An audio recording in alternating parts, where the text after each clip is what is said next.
Welcome to Seahawks Draft Blog live stream, instant reaction stream here. Robbie Williams alongside myself, Rob Staten. Seahawks beat the Broncos 17 points to 16. Interesting game, a very quick game as well. I have to say, it is 4:30 in the morning here in the United Kingdom. Very happy that went along at a great pace, so that we can start this stream as soon as possible. And Robbie, I'm just going to get straight into it. Sort of my big sort of talking point from this game is going to be the way that it ended. And I've got sort of a lot of things I want to say about the game itself, and there is all sorts of things we're going to get into. But I just have absolutely no idea what Nathaniel Hackett, the Denver Broncos head coach, was thinking there. They needed 5 yards. And yeah, it's fourth down, so I get it. If you don't get the fourth down, then it's game over and the Seahawks are going to win anyway. So I understand that thought process with it. But you need 5 yards. The Seahawks are playing very soft coverage, so you're just checking everything down, and you were getting 5 yards on every single play. Yeah. All you need to do is get 5 yards, and you have 3 timeouts, so you can take a timeout, take your time, get your best play, get everything set up and ready. And no, he lets the clock run down to 20 seconds. He pulls off Russell Wilson, who they've spent 2 first-round picks and 2 second-round picks on and paid a king's ransom to in terms of salary in the last few weeks. And they say to their kicker, Brandon McManus, go and tie the NFL record for a field goal with a 64-yard attempt. I have absolutely no idea what happened there. That just feels, I feel like I've fallen asleep during the game and I've dreamt that last bit, because it just doesn't make any sense whatsoever what the Broncos have done. And the game just finished. It was like, that's how that's going to end? Yeah. You know, it's not going to end with either Russell Wilson winning, with the fourth quarter. It's not going to end with Geno Smith pulling something out the bag at the end. There's not going to be like some huge, great play, like a turnover or a sack or something that gets the crowd going. It felt to me like the crowd at the end of the game were kind of looking at each other going, what's going on?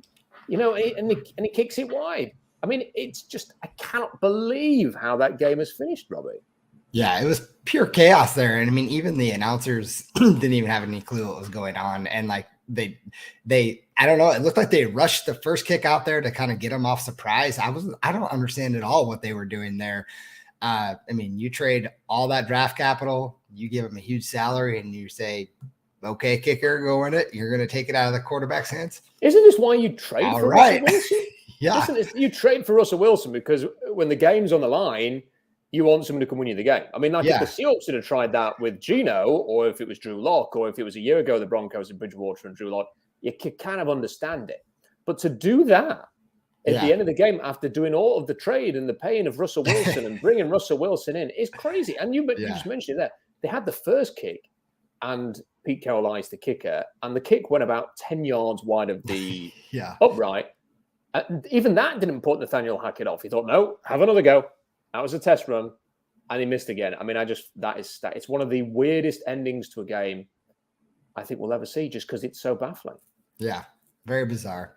As a game, for me as a whole, super fun. I mean, I got super into it. I mean, listen, when I went into this game, I was like, I wasn't super excited, kind of thought I was going to lose. And then as soon as the game started, like, I just was screaming at the TV. I was jumping up and down. I was getting all hyped up and ready for it again. And I thought absolutely best, perfect first half Geno Smith could have asked for. I mean, he played phenomenal in that first half. And, the defense was, giving up a lot of yards like they usually do, but locking it down at the, when they get inside the 20. I just thought, man, just a super fun game. Like I said, if we could win 3 games, this was one of them that I wanted to win. I'm satisfied. This is it. Yeah, I just, a stunning end to the game. I do not understand at all what Nathaniel Hackett has done there. And again, I could kind of understand it.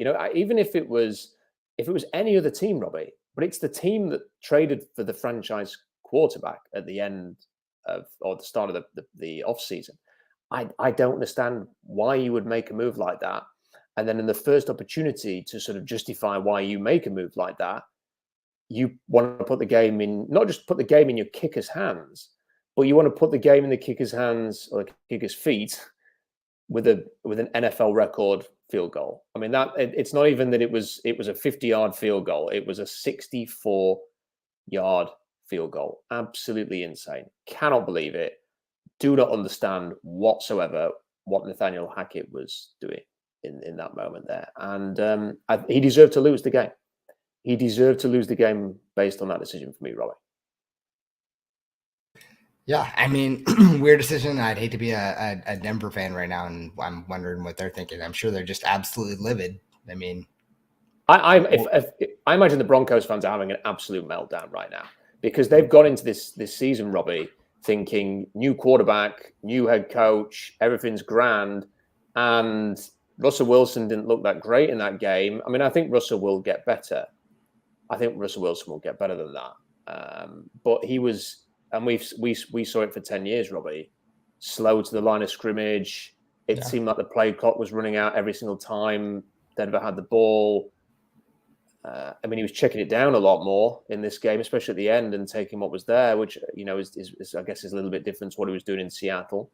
And he still made some plays, but and then your new head coach. Do you know what, Robbie? It's quite interesting. I was reading this article, and I've written about this on SeahawksDraftBlog.com. I was reading 2 articles today, and the first one had a quote from Tyreek Hill talking about the size of Mike McDaniel's balls because he converted a 4th down. He went for 4th down, and Jalen Waddle caught it and ran it in for a touchdown, and it was wow. And basically the theme of the article was if any of the players weren't bought into Mike McDaniel before the game, they were now because he proved himself as a coach by having the nads to go for that and it coming off. And then people always have a go at me for pronouncing this guy's name. Is it Dayball or Darboll? I think it's Darboll, yeah. Whatever it is, the new coach of the New York Giants. He did something similar. He went for it on 4th down. Daniel Jones got the 1st down. And again, they said the buy-in factor, the players were talking about it after the game, that the buy-in factor was so big because he went for it and he put his trust in them. The reverse is going to happen with Nathaniel Hackett here. And I promise we're going to talk about the Seahawks in a minute, but the reverse is going to happen because if you are a player on the Denver Broncos right now, what are you thinking after that? You're going to put the game in the hands of the kicker when you needed 5 yards, having traded for Russell Wilson? He showed no faith in Wilson, no faith in the receivers, no faith in the tight ends, no faith in the pass rushers, no faith in Javonte Williams and Melvin Gordon. And maybe that's justified since they fumbled twice on the goal line. But absolutely staggering, Robbie.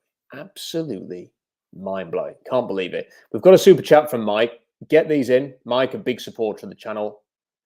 Hope you're well, Mike. And if you want to get those in, if you have a question for either Robbie or I, and it can be about the game. If you just want to state something about the game, go ahead. Or if you want to ask a draft question, feel free. I was up till 4 o'clock in the morning, at 5 o'clock in the morning, and on Saturday, making sure I watched all 5 of the big name quarterbacks in the draft. So if you have a draft question, happy to get into some of those as well before we finish. But Mike says, not going to lie, I was looking forward to seeing what the defense they were going to send out against Russell Wilson on 4th and 5th. 4th and 5. I was as well, Robbie. Because it's been check down.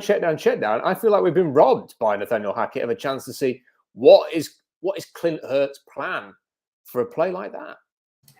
I'm okay with them making a dumb decision and we getting a win. I just wanted to win, so I'm okay with it. Let's talk a little bit about Seattle then. So, I think the first half was incredibly surprising. I mean, just the way that Geno Smith played, he was fantastic in the first half.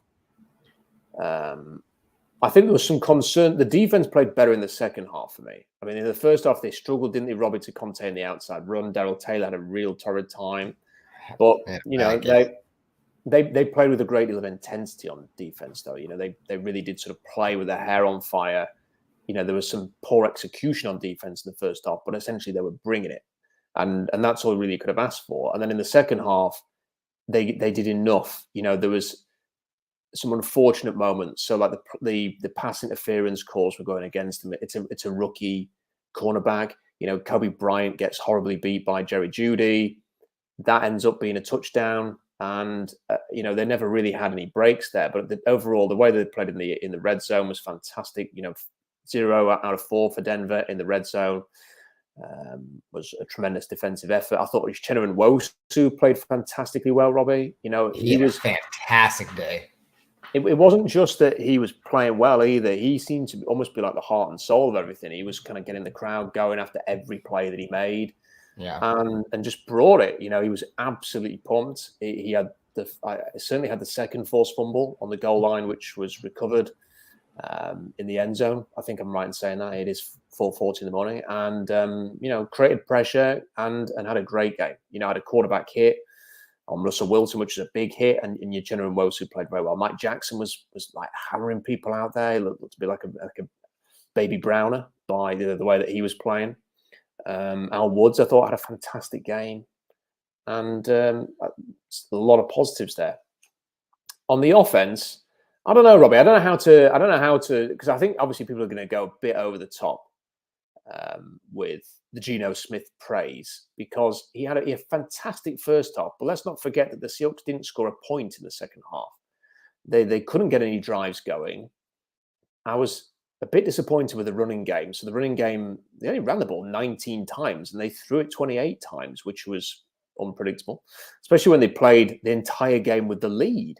They never had to chase the game, and they ended up throwing it in the end nearly 10 more times than they ran it. Only 76 yards on 19 runs. Perhaps the Broncos just, as we've talked about, said to Geno Smith, make us beat you. And maybe the Seahawks just said, well, okay, we're going to put the game in his hands. And when he was playing well, they probably felt confident doing that. In the second half, it obviously very much ground to a halt, and they couldn't move the ball. And I worry a little bit, Robbie. I think it's fair to say I'm a little bit worried that second half will become the norm rather than maybe the first half. Yeah, that is a slight concern. And also there were little things like Charles Cross. Who was to blame? Does Geno Smith have to step up in the pocket to help him out, or was he just getting beat by a good pass rusher off the edge? But he did give up 2 sacks. I hear the argument though that Geno Smith could step up. So I'm a little bit concerned about the way the offense just stalled, Robbie. But Geno Smith did enough to win the game, and in that first half, he was fantastic.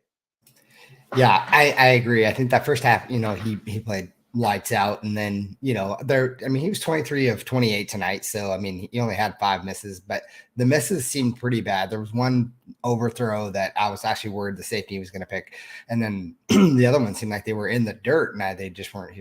Wasn't getting good velocity out of for some reason, and he had the guys open, so he could add a much better night than he did. I thought Rashad Penny, when he had a chance to run, he only ran the ball 12 times for 60 yards, but he looked good. He made good cutbacks and looked like he's hitting the hole pretty hard. That fumble kind of pissed me off a little bit, but hey, he ran hard, so I'm excited to see what they were doing there. I thought overall the tackles played really well. I was really excited about Abraham Lucas. I didn't really like the penalty they gave him, but other than that, and I get what you're saying, Charles Cross. Geno does need to step up into the pocket, but at the same time, there was one where he just got straight owned by Bradley Chubb. It's going to happen. He's a rookie, but I think overall for his first game, I think he played fantastic. Now the corners, I was disappointed to see Kobe Ryan didn't get back in the game. I know he gave up that deep touchdown to Jared Jeudy, but I was disappointed to see that he didn't get an opportunity to come back in, that they were just done with him. I'd like to see him get some more opportunity. But overall, there's some bright spots on this team, and I'm really happy about it. I more than I thought I would be. I was very concerned about this team. And especially after the way they played during the preseason, and overall, I think we got some stepping stones that's going to be, corner pieces of this franchise is going to help us going forward. So a couple of points there. On the Kobe Bryant thing, I think this is just because they are sending a message that you just don't get beat over the top. That's Pete Carroll. Don't get beat over the top. He got beat over the top, gave up a huge touchdown, huge explosive play. I think Pete Carroll can live with the pass interference stuff when it's an underthrown pass and the rookie cornerback gets himself in a bad position and runs into the Cortland Sutton and gives away, a 40-yard penalty or whatever it was. I think he can live with that. What he can't live with is getting beat over the top and giving up a huge explosive play and a touchdown play. So I think that's why he went out of the game. Listen, I'm not for a second saying that Charles Cross played badly in this game, but, you said he played fantastic, and people are saying similar things in the comments. He didn't play fantastic. He gave up 2 sacks. I think as a debut, he had a solid performance overall. He gave up 2 sacks, though. So I think fantastic is perhaps a little bit over the top. But Abraham Lucas, I don't know how much help Lucas. I've not studied the offensive line. Robbie, typically you would put a tight end over there. So he might have, and they seem to play a lot of tight end stuff. today. They may have put a tight end over to help him, but every time I must admit, I was a little bit biased. I was keeping a little bit of an eye out for Abe Lucas today. And every time I watched him on the replay of any kind of good play, he was not an issue at all. He was doing a tremendous job on the right-hand side. So I thought that was incredibly positive there.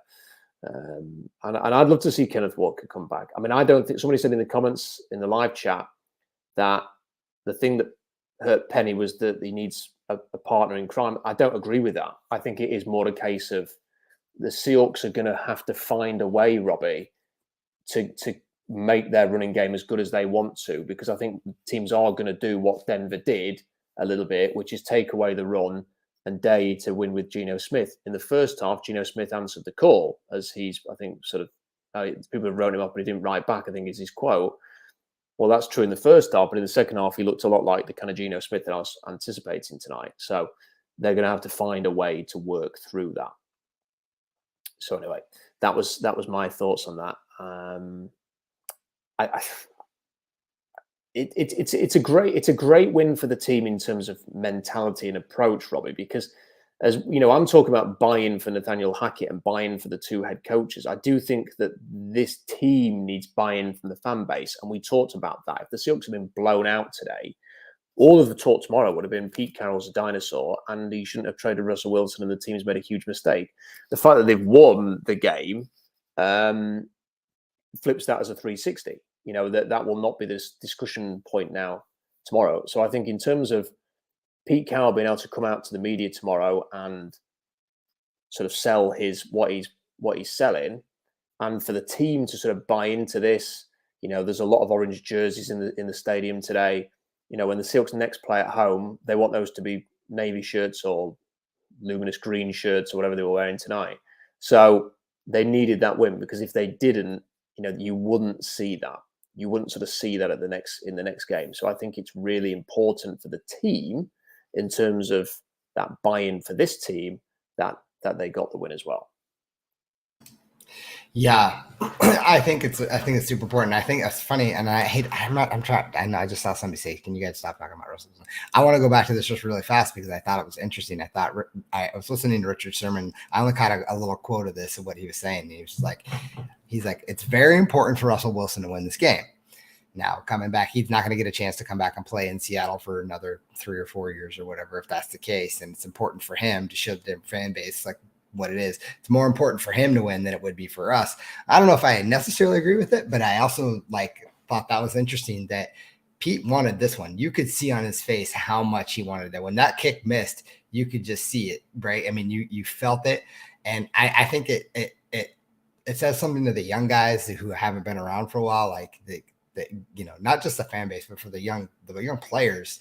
It says to them, like, this is what we're about. You can see what the fans can do when we're winning. And I think it gives them the opportunity to know how hyped it can really get in Lumen Field. Because, you know, I've been there the last 2 years and it hasn't been, you know, it hasn't been very loud. It hasn't been like tonight. I could hear that. I mean, I wasn't there tonight, but I mean, I could hear it, you know, the cheers and what it does for the fan base. So I think that just speaks volumes for everyone around.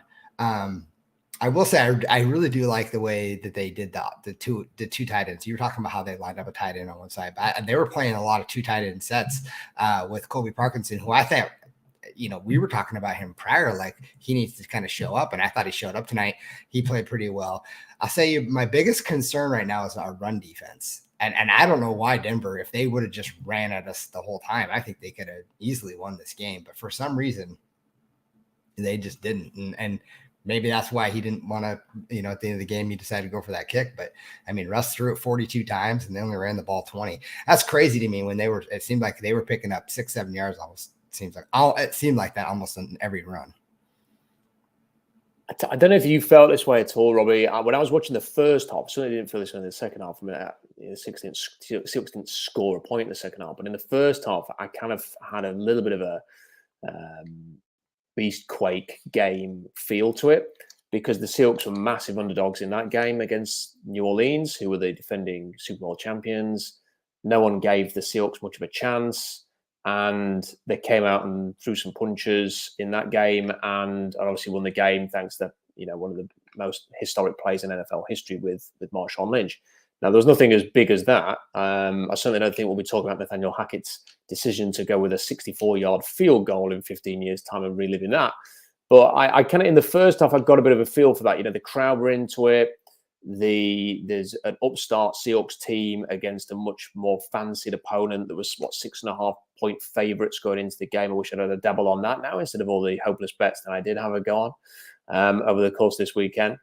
And it did just feel a little bit similar to that in the first half. I don't want to say it felt like that as the game drew on, because in the second half, it did actually feel, when Denver got the ball back at the end, like the Seahawks were just sort of suffering a slow death here, that they were just checking it down. They were just going to work their way into field goal range, and that was going to be it. And it was going to be a bit of a damp squib at the end. But obviously, that didn't happen in the most bizarre way imaginable. And the Seahawks won the game. So, I mean, there were some things that worked in Seattle's favor, Robbie. You know, the 2 fumbles. Denver gave away over 100 yards of penalties as well. I mean, they were so ill-disciplined, weren't they? Yeah, that was surprising. And there were a lot of like I mean, I don't remember how. There's like at least 3 or 4 delay of game penalties. I mean, it was crazy. We've got a few super chats here, but there's a couple of things I want to come to first. Mm-hmm. One of them is that Pete Carroll is doing his press conference right now and has said that Jamal Adams has suffered a serious injury to his quad. I have no idea what a serious injury to a quad would mean. I mean, if there's anybody who's got any kind of medical background here, how serious? I mean, like if it said a serious injury to his knee, we could all get an idea of what that actually meant. When you say a serious injury to a quad, does that mean season ending? Does it mean 6 to 8 weeks? Does it mean a month? I mean, if it's a serious injury, it's got to be more than a month. You don't say serious injury. The word serious does not leave your mouth unless we're talking about a long layoff here. But I mean, that trade just, it just gets worse and worse and worse. The other thing I've got to mention, Robbie, is that I predicted the Seahawks would win this game. So I was the only one of the 3 of us, including Adam, who said the Seahawks were going to win this game. So I am going to milk that dry and say that I was the only one of the 3 of us who predicted the Seahawks win. I did not predict it. Jack. Congratulations.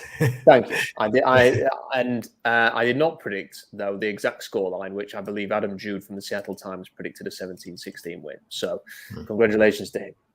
I've seen that tweeted a couple of times. Let's get to some of these super chats. Jason says, how embarrassing has that got to be for Russ?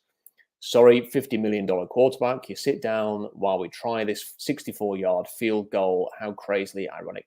Robbie, I can barely believe that Russell Wilson agreed to leave the field. I would have thought that Russell Wilson would have been saying, there is absolutely no, you will have to drag me off this field. There is no way I am letting you go for a record-breaking field goal attempt. I am going to get you 5 yards, and then you can do it. I just cannot believe what we saw. I'm stunned by it. Yeah, one of the most bizarre things I've seen. David says here, £10, David. Thank you very much. Seems the most fun win since the Niners in 2019. Seems like maybe we've got our Seahawks back, or maybe it was the bottle of red after a couple of Peronis. Go Hawks. David's been having a lovely evening. I mean, I certainly think whether or not the Seahawks we've got the Seahawks back, Robbie, I do think what they have got back is some of that attitude, because as I was watching it, and it felt like a team I wanted to watch in the first half, just with the intensity levels. I'm not saying that I wanted to watch Geno Smith play quarterback necessarily, but I want to watch a team that is physical, that is tough, Robbie, that is going to hit you in the face, that is unpleasant to play against. I think the Seahawks have lost that, and they've been trying to get it back for many years. And I felt like some of that was back tonight. There felt like a physical edge to this team when in previous seasons, Robbie, it felt like we were very much watching a finesse team. Did you get that sense?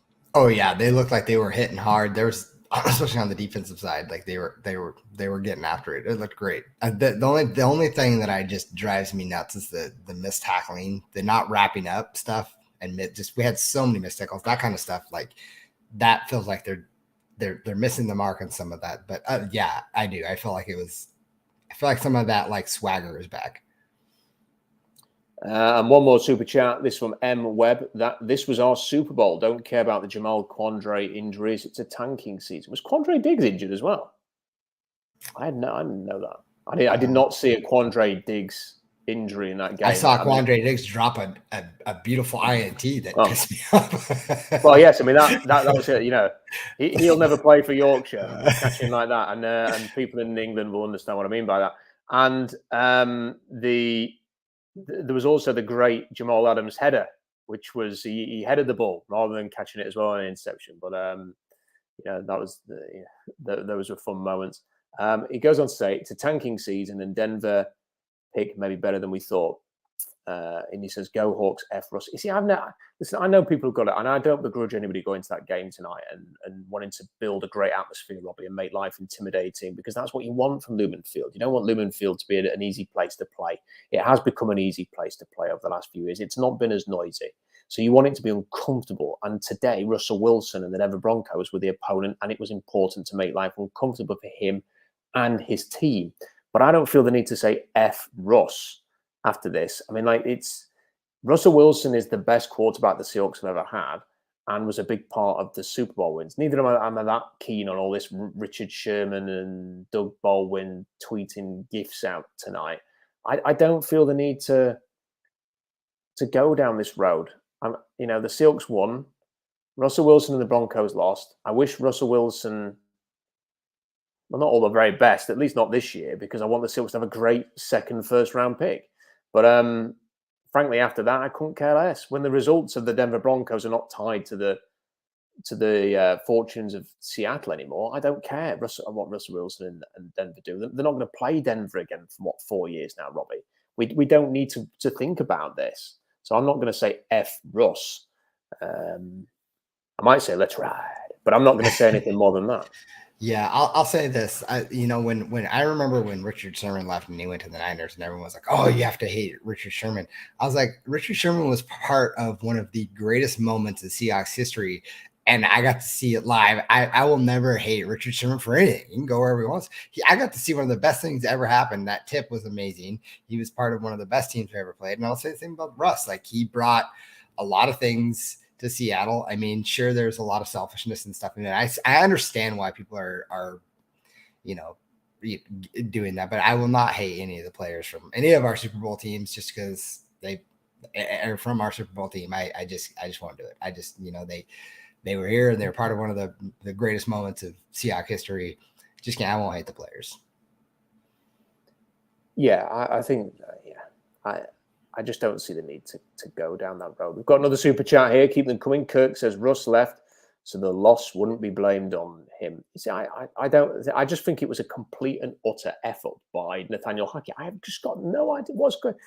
It makes you sort of realise, Robbie, that we can all sit here, and I'm sat on my couch watching this in Rotherham in England, and you can sort of sit there with great clarity of thought, with no pressure to make a decision in the heat of the moment, and think you can get everything right. But perhaps on that touchline, on the sideline, you just, I don't know, maybe your head's all over the place. Maybe you don't think clearly. Maybe you start to second guess yourself. Maybe you are getting advice from somebody who you trust, and it's bad advice. And a young coach, I'm a big believer, Robbie, in sort of learning from history and sort of knowing if you've been in certain situations before and you've experienced certain things and you learn from them, then you were in such a strong position to make decisions in the future. And some of these new head coaches who are thrust into the limelight like this, primetime game, Monday Night Football, they don't know what the best thing to do is. And Nathaniel Hackett just got it wrong. He just got it so wrong. And it is weird, to think about it. And again, I'll repeat it. I think we've got people kind of joining the stream who didn't start off here. Geno Smith. So I think it bears repeating, Robbie, just what we were saying at the start a little bit. Geno Smith was absolutely fantastic in the first half. The offense fell off a cliff in the second half, and they didn't score a point in the second half, which will be interesting to see what we see next weekend against San Francisco. Is it going to be more the same in terms of they can turn it on and off? Are they going to be a bit hot and cold? Can they be a bit more consistent over 4 quarters rather than 2? Is that second half going to be more consistent than what we saw in the first half? That's going to be very, very interesting to discover. I thought the defense, you rightly said it, Robbie, the run defense, Darrell Taylor in particular, really struggled to contain the edge in the first half. In the second half, I thought the defense was fantastic and made some great stops, got a couple of fumble turnovers. It's a really hard-fought win for the Seahawks. It is also a win for the Seahawks, which was, if we're just going to be really honest about this, heavily influenced by those 2 fumbles on the goal line, which could easily have been 14 points, if not 6. And the fact that Denver had 12 penalties for 106 yards, which also played into Seattle's hands, and the Nathaniel Hackett snafu at the end. So maybe the footballing gods were just on Seattle's side today, Robbie, and they determined that Pete Carroll was going to win the day. Yeah, I am confused why. I don't know if you know that. Did you see Miles Adams didn't even he was inactive? One of the stars of the preseason. I don't understand why he didn't get a chance to play. I mean, hopefully he'll get to play next week now because the run defense was so bad. So my concern is definitely the run defense. I know hopefully they'll lock it up. I will give I've been a Cody Barton hater for a while. I'm not a hater, but I've been bagging on the guy for a while. I thought he played pretty well tonight, so I'm going to give him credit. He played really, really well tonight. So pretty excited about seeing if he can actually turn the corner. Because there was 2 or 3 years ago, I didn't even think he belonged on the football field at all. So so I thought he played really well. But that run defense, that worries me going forward, especially going against next week against the Niners. Yeah, I suspect what they'll just do, though, Robbie, is they just won't play Darrell Taylor as much. And that in itself is a bit of a concern because Darrell Taylor seems to be the one who can contain. Now, admittedly, they don't really have, an experience because Alton Robinson's hurt and he's on IR now, so he's been out for 4 weeks. I don't know. I mean, I need to go and sort of see what they were doing there. Did they move Nwosu over to that side? Did he sort of fill more of that role? I know that he would have been starting anyway. He looked like he went from both sides. Yeah, I think they moved him around quite a bit. I wonder if they sort of used him in a different way, maybe to compensate for the fact that Darrell Taylor does not do it. But it's also, of course, that Darrell Taylor just learns from that experience and gets better. And I just wonder whether or not there's anybody out there they could maybe bring in to just tie up that side because LJ Collier is not playing that role, and I just wonder there's still people out there. I think Jason Pierre-Paul's still out there now. He's not really used to that kind of scheme, but is there anybody they could bring in maybe to tie down that side and offer a bit more pass rush because there wasn't a great deal of pass rush tonight apart from when they blitzed Cody Barton and Jamal Adams who obviously got injured on that one blitz. I mean, it really is incredible that Jamal Adams got injured on his one in the first game, and now, I've not seen anything else. If people see anything else as to how long Adams could be injured for, then do let us know. I've not seen anything on that, and if anyone's got any advice on what it would be, but I think that the run defense, there are maybe things they can do to compensate. They might be able to tweak a thing or two here. And then the other thing, Robbie, that I think my main concern is the run game on offense, because I think they need to be able to do that if this is going to be a season where the Seahawks shock the world and have a genuine tilt at the playoffs, then they're going to have to run the ball. And I think teams are just going to try and make Geno beat them. And Geno really did show it for a half. But then in the second half, the offense didn't really do anything. So I didn't score any points. So I think that's going to be the big thing for me moving forward. If you have any further super chats, get them in. If you've got a question that you want answering, stick it in there and we will get to them straight away. Thank you for all of your super chats so far. Really busy live stream. So thank you to everybody for joining us for this, especially because when it's 5 o'clock in the morning, it really does help to have people watching and enjoying the stream, even if it's just to shout things in the live chat. It's quite interesting. Do you have any other thoughts on this game, Robbie, on maybe how some of the players played, maybe how they used DK Metcalf? Because we have to remember he's now a very expensive player, 7 catches, but only 36 yards. Tyler Lockett, 3 catches, 28.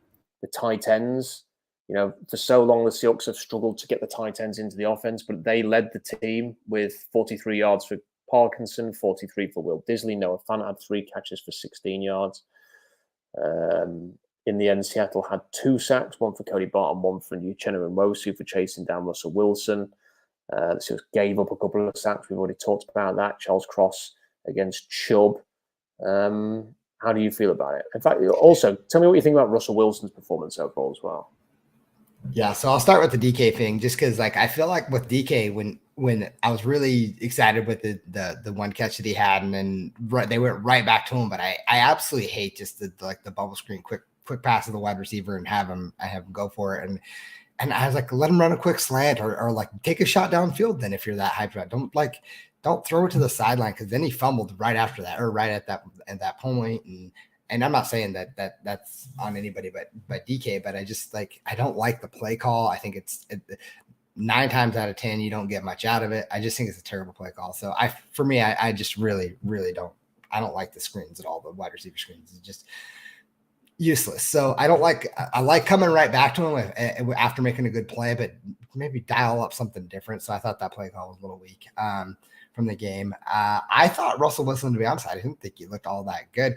He hit receivers who were wide open, but there were plenty of times where he had to scramble around and then found guys who were wide open. So yeah, I'm actually surprised. I thought he would play a lot better, and his one touchdown pass was a blown coverage. Actually, that's not true. Jerry Jeudy destroyed Kobe Bryant off the line, and if he would have led him a lot more, that wouldn't have even been close. So Bryant even had a chance to turn around and pick that off. If Russ would have just let him deeper, it would have been fine. So that was overall. I don't think he really played that all well, and again, if I'm a Broncos fan, I'm not super stoked by this game. Like there's got to be a lot of concerns coming from that side. And then, yeah, I like the use of the tight ends. I mean, I think it's great getting them involved and seeing how they played. And I like the 2 tight end set, and I was really excited to see Colby Parkinson making some plays and being out there. And just overall, I'm really happy with this win. Like I said, I got real hyped up that first half. I was screaming. I had to chill out. I thought I was going to lose my voice. So I'm pretty happy with this. I think just going back to Wilson quickly, I've just seen a tweet from Matt Nicholas, who is an occasional stream guest, and I'm always quite interested in what he's going to say. Okay, it says, I'm just reading something else. I'm just going to break off on that and go off on a massive tangent here. It says, Jamal Adams diagnosed with serious knee injury that includes damage to his quad. So let me just read this. He hurt his knee tonight. Not a typical knee injury, Carroll said. His quadricep tendon, I think, got damaged. He got hurt, so it's a serious injury. So that's what they're saying about Jamal Adams there. On worst trade ever. Yeah, well, it already was, and it definitely is now. It's just getting worse, yeah. I haven't even got the energy to play the Peacock thing tonight off the back of that. Matt Nicholas says, Russell Wilson's not, this is what he tweeted, and I think it's quite interesting. Russell Wilson's not a perfect quarterback. We know this. He holds the ball too long. He goes off script too much, passes up the right play to go for the big one, etc. But those are the things you deal with because of what he does to win games, especially on a final drive. And he goes on to say in a second tweet, it's the thing he's best at. It's why you ignore the other stuff and say that's our guy, because in the moment he gets it done an overwhelming amount of the time, and you take it out of his hands for a 64-yard field goal. I mean, you are trading for Russell Wilson because in the fourth quarter he can win you a game. He is. They showed the statistic again, Robbie, that he has won more games in the fourth quarter from losing positions than any other quarterback in the last 10 years since he was drafted, other than Matt Stafford. So it's insane that they went for that 64-yard field goal. I'm not speechless because someone said I'm parroting on about it here, but I'm gobsmacked, Robbie, that was still a thing. In what planet is a 64-yard field goal ever better? I mean, I wouldn't have even wanted Seattle to go for that, Robbie, if the roles are reversed with Seattle's $2 million quarterback that they got as a free agent, let alone if you'd paid $50 million a year for a guy, having traded a house for him. Yeah. And so I want to answer this guy, OD. We've been saying good things about Geno. We haven't not said any good thing about Geno. We've been talking good things, but just the second half wasn't as good. I don't know. So sorry, I just wanted to comment to someone. Was reading the comments. The problem is, Robbie, is that there's like a collection of people who are absolutely determined to just not enjoy the win, not listen to what we're saying, They have to. They feel like they've got to have some control. Even though I predicted the Seahawks would flip and win the game this week, apparently saying Geno Smith is fantastic in the first half and then pointing out that no points are scored in the second is, I don't know, criticizing Geno Smith. No, it's just stating a fact. Is it a fact that the Seahawks scored 0 in the second half and the offense kind of ground to a halt? Yes. Is it true that Geno Smith was fantastic in the first half? Yes. That's just calling it as it is. Yeah. It's not about confirming any priors or anything. You know, I hate that term as well. It's like the de facto GOAT. It's such a Seattle phrase. You're confirming your prior. No one speaks like that in the UK. Stop it. Anyway, Geno Smith did very well. We're Americans over here. Yeah, Geno Smith played very well in the first half, and the second half, the offense stalled. That's just a fact. It's just a fact. Yeah, I do think they could have done a little bit better on some of the play calling. Like I said, I wasn't stoked on some of the things that they were doing, but hey, we got to win. I'll take it. And you know, how do you feel about the context of everything now, Robbie? Because this does feel like a talking point that we're going to sort of have to assess after every single game for the Seahawks.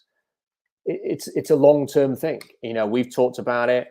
I think fans, generally speaking, will probably think the most important thing is the draft next year. You know, that this season will be what it will be, but ultimately they've got to get a quarterback next year. They've got to get a quarterback in the draft.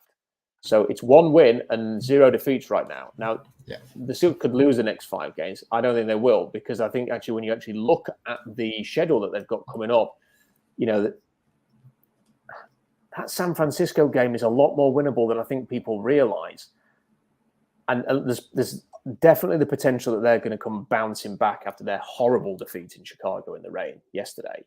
And they will feel like being in an 0-2 hole for them would be crisis mode, especially with everything that could happen with Jimmy Garoppolo and that media thing that will come if they lose 2 in a row. So that is a must win, I would suggest, for the Niners. So they may well come flying back, but it's a winnable game. And the Seahawks could be 2-0. And then is it like the Falcons after that at home? And you're thinking, hang on a minute, like there's actually, and this is where you get ahead of yourself, because then you start thinking, what could their record be after 5 or 6 games? And fans are going to do that this week. You know, fans are now going to start talking about, you know, a great start and getting into it. Then the schedule gets a bit harder. You know, I've been seeing what the Chiefs did yesterday. I fear for what to the Cardinals. I fear for what they're going to do to Seattle if everybody's healthy, if Mahomes is healthy and stuff like that. So,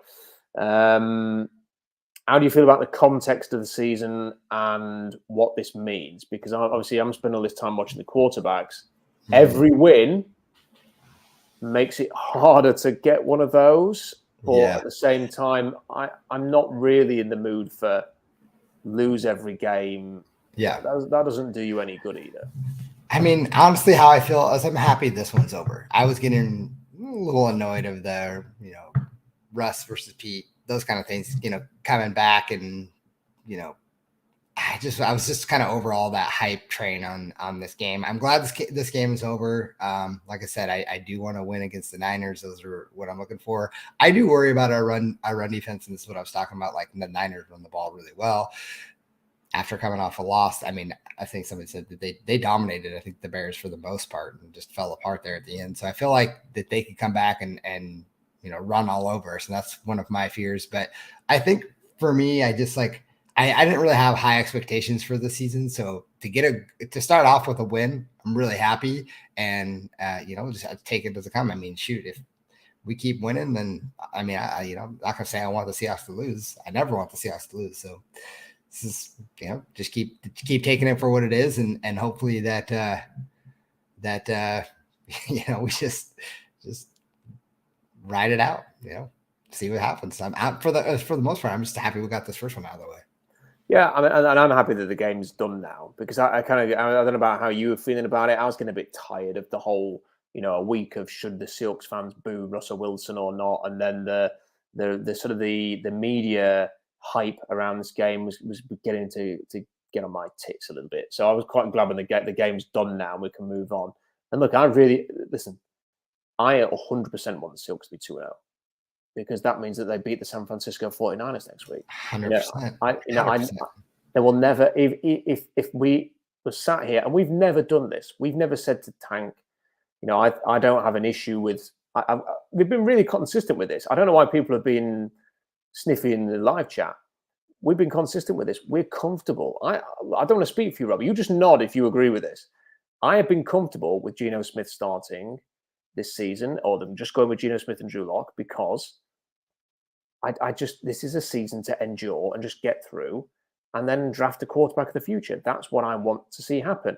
And whether they win 2 games or 7 or 8 games, I don't care really, because I think they've got the draft stock that if they do have to move up and get somebody, they can do it. They have got a couple of first-round picks and a couple of second-round picks. So if they need to move up, if they end up being a better team than everybody expects, then great. You just got to go and get the missing piece, which is the quarterback. Job's good. Jobs are good, and you go and get the quarterback that you want, and that's it. If you end up being the kind of team that I think most people expect, which for me, if I was going to do a season prediction, I'd have probably said six wins. I think that seems like a fair reflection. 6 to 7 wins, maybe. Then you maybe don't have to trade up. We will see. I mean, what I will say is that I having watched the players, and look, people were saying, can you check out Will Anderson, for example, at the weekend? Because obviously I watched the quarterbacks, and then I had a bit of time tonight, a bit of time yesterday, so I watched a couple of non-quarterbacks. I thought Will Anderson was fantastic. I thought people were being a bit too critical of him because of the penalties. He's the Alabama pass rusher. I thought he was fantastic in that game. He may well be the first overall pick, Robbie. I'm not even sure it will be a quarterback who's the first overall pick next year. It depends who picks first overall, but it may be Will Anderson goes first overall, and Brian Brissy, who I think people are sleeping on a little bit, could be the second overall pick. I don't know.